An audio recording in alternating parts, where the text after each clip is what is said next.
Kalau ada anggota polisi yang nakal jangan dimusuhi. Bapak Ibu punya tanggung jawab untuk didik. Karena suatu saat saya akan ditanya juga sebagai pemimpin itu akan ditanya amanahnya itu. Kalau ditanya saya juga akan tanya balik. Dulu Kiai Mursyidin tidak pernah datang ke saya. Dari tindak lanjut waktu itu Musabri, kami koordinasi dengan Bu Sekda waktu itu Bu Nur Endang, gitu kan. Tapi yang punya hak itu kan sebenarnya Pemda. Gitu.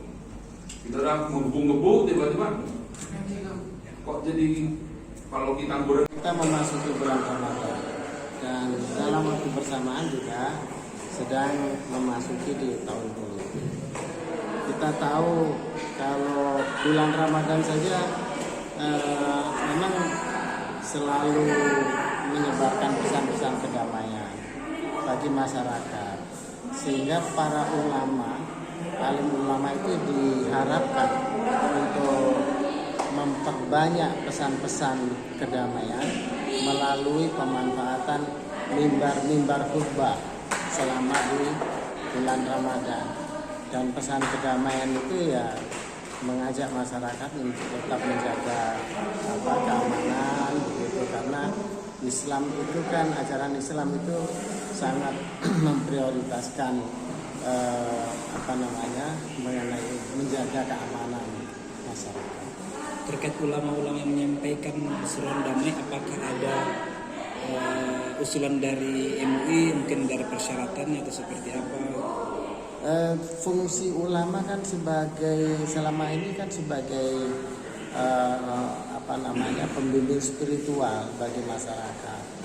Itu secara otomatis semua ulama yang tergabung di Majelis Ulama itu pasti itu secara otomatis dia akan memiliki kemampuan untuk menyampaikan pesan-pesan keamanan itu kepada masyarakat tanpa harus dibekali.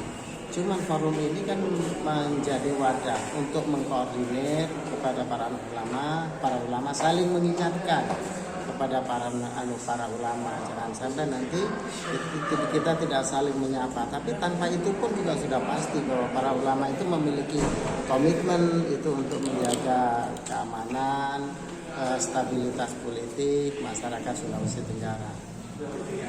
Pak, bentuk peran ulama dalam menjaga stabilitas politik itu seperti apa sih Pak? Jadi di MUI itu ada beberapa komisi ya.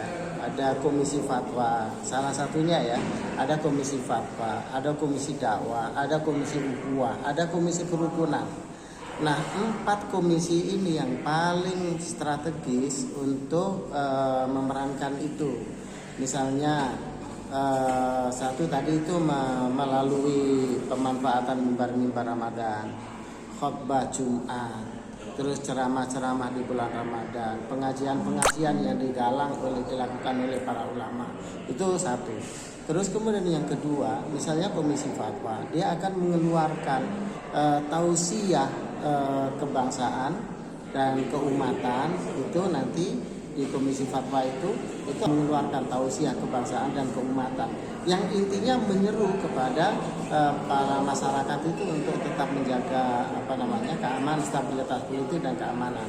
Itu produk yang kedua ya.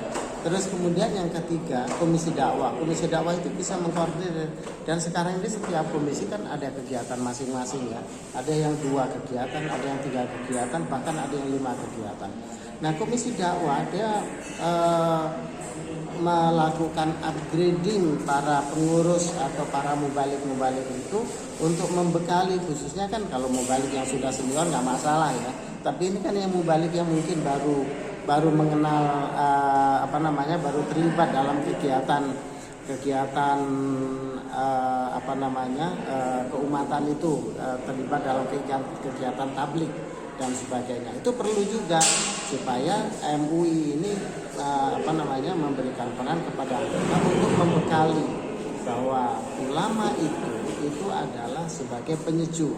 Ulama itu adalah sebagai penengah ketika terjadi masyarakat yang berbeda paham. Ulama itu harus hadir di situ sebagai wasit ya, tadi sebagai penengah, itu penyejuk, dan juga sebagai pendamping masyarakat dalam membangun suasana yang aman tadi itu. Nah, komisi misalnya ada komisi kerukunan. Komisi kerukunan itu kan antar umat beragama. Dia menggalang kegiatan-kegiatan antar umat beragama itu. Nah, ini juga sangat besar peranannya itu untuk menjaga stabilitas keamanan. Terus ada komisi ukhuwah selain komisi kerukunan. Jadi di MUI itu dengan melalui peran-peran yang dilakukan oleh komisi itu memiliki kontribusi yang besar. Oleh karena itu pemerintah pusat itu memandang bahwa MUI itu adalah sebagai mitra pemerintah. Mitra strategis pemerintah dalam membina keumatan. Satu, unsur pengurus MUI sendiri, yang kedua pimpinan ormas, yang ketiga pimpinan pondok pesantren. Karena tiga komunitas ini adalah gabungan terdiri dari para gudangnya para alim ulama. Para ulama, kami tadi memohon kepada seluruh para alim ulama untuk menjadi bagian dari polling system. Kan beliau-beliau sudah berjalan ya, kami hanya menyampaikan lagi, mengingatkan lagi, kami minta karena mau menjelang Ramadan dan Idul Fitri, selama pelaksanaan ibadah itu juga kami menginginkan agar situasinya itu berjalan aman, sehingga tadi disampaikan kegiatan ibadah, peningkatan iman dan pelaksanaan iman itu berjalan dengan baik. Terus kemudian kedua terkait persiapan pelaksanaan pemilu.